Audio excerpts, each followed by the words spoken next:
पड़े पड़े उलझ गए तो मैं क्या चुप बैठता, मैं तुम्हारे पीछे आता। हम दोनों उलझ जाते और दोनों पकड़े जाते जंगलियों के हाथ।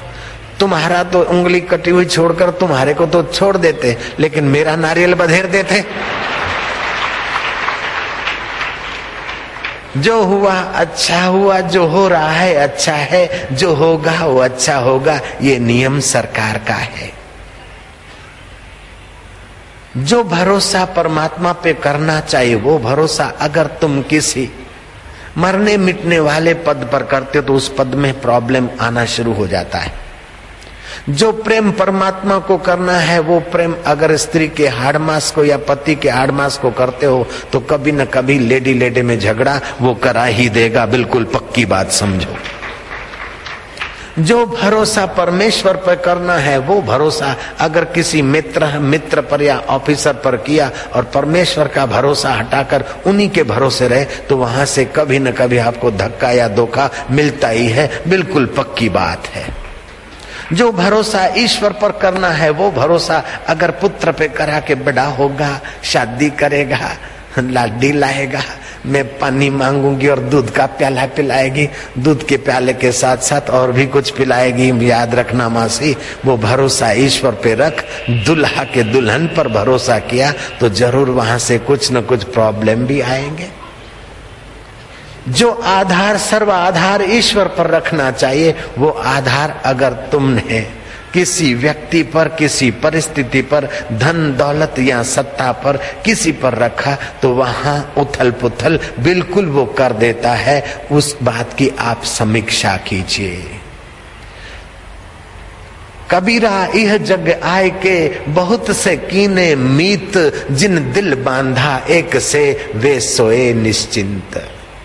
मैंने ऐसे व्यक्तियों को देखा है, मैंने अपने जीवन में भी बहुत देखा। जिन जिन व्यक्तियों पर मैं भीतर से थोड़ा नाज रखता था, देखा कि वे ही व्यक्ति देर सबेर गद्दार होने के रंग दिखा रहे हैं। जयराम जी की।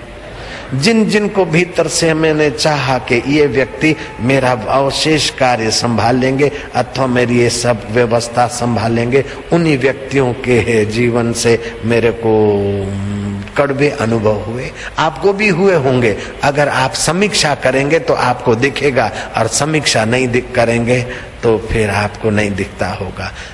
आप जब भी कभी मौका मिले जरा नजर घुमाइए। जितना जिस व्यक्ति पर भरोसा किया था, जो भरोसा ईश्वर पर, जो भरोसा सच्चाई पर, जो भरोसा कर्म के नियम पर करना चाहिए, वो भरोसा अगर मैंने किसी फलाने पे किया, आपको बदले में मिला क्या?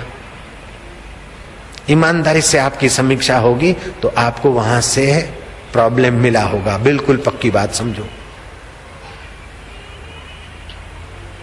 जिनके लिए तुम रातियां रोए थे वे तुमको पानी का प्याला पिलाए न पिलाए कोई पता नहीं।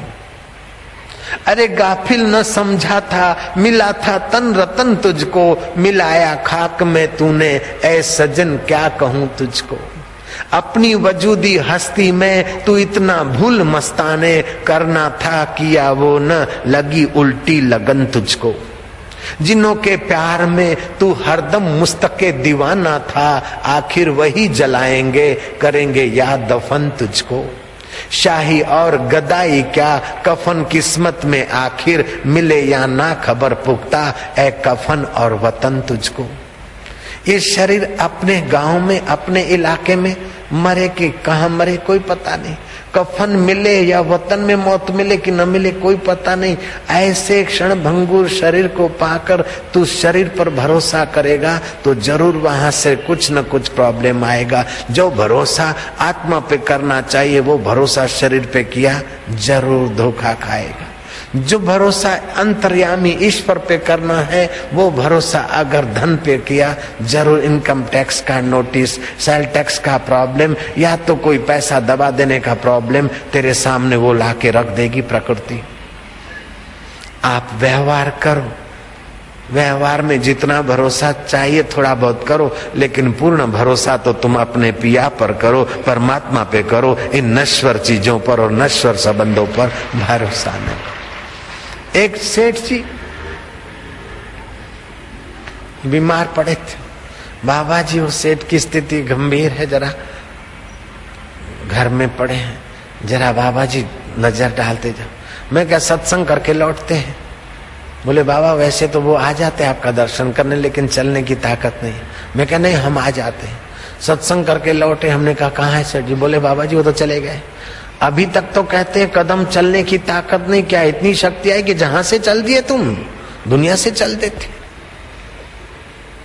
नानक जी की वाणी को याद रखें, संगी साथी चल गए सारे, कोई न निभियो साथ, कह नानक एह विपत में टेक एक रघुनाथ। अभी वो मित्र छाती ठोक के गया कि आप फिक्र मत करना, मैं बैठा हूं। अरे वो आया तो कोई बात नहीं, पैसे तो मेरे पास बैठा हूं, मैं बैठा हूं। छाती ठोक के गया। आधा घंटे के बाद टेलीफोन आया कि उसको हार्ट अटैक गया, वो चला गया। अभी तो बोला था मैं बैठा हूं, तुम चिंता मत करो मैं बैठा हूं, चिंता मत करो मैं बैठा हूं। लेकिन वो तब तक बैठा है जब तक उस यार की सम्मति है, उसके बिना कितनी देर कोई बैठेगा।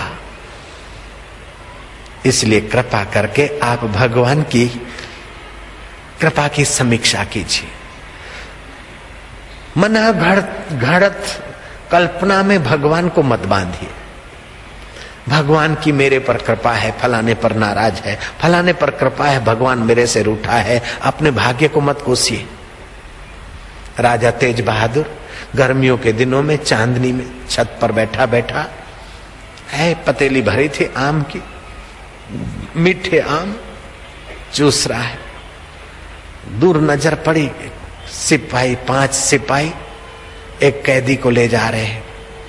कैदी को फांसी का हुक्म मैंने जारी किया था, कल सुबह वो मरेगा।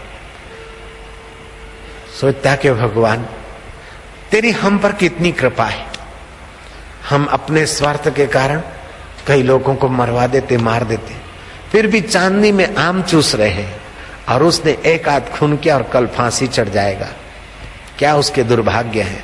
तू उस पर कितना कोपायमान है और मुझ पर तू कितना राजी है कि मैं तख्त पर बैठा हूं, पूजा जा रहा हूं, आम चूस रहा हूं। तेरी रहमत नहीं तो क्या है? तेज बहादुर अपने ढंग से बड़बड़ाया जा रहा था। गुरुजी आकर खड़े हैं, पीछे सब सुन रहे, उसको पता तक नहीं चला। गुरुजी ने पीठ पर जरा हाथ ठोका। क्या बोलता है तेज बहादुर? बोले गुरुदेव गुरुदेव, मैं ये बोल रहा था कि मैं तो आम चूस रहा हूं, मेरे पर भगवान की कितनी कृपा है, और वो फांसी पे जा रहा है बंदा, उस पर भगवान कितना नाराज है। गुरु ने कहा तू बेवकूफ है, वीआईपी कोटा का मूर्ख है। लोगों की नजर से तू बड़ा राजा है, लेकिन धर्म के रहस्य को, ईश्वर की कृपा की समीक्षा को तू अभी नहीं समझ पाया, नहीं कर पाया।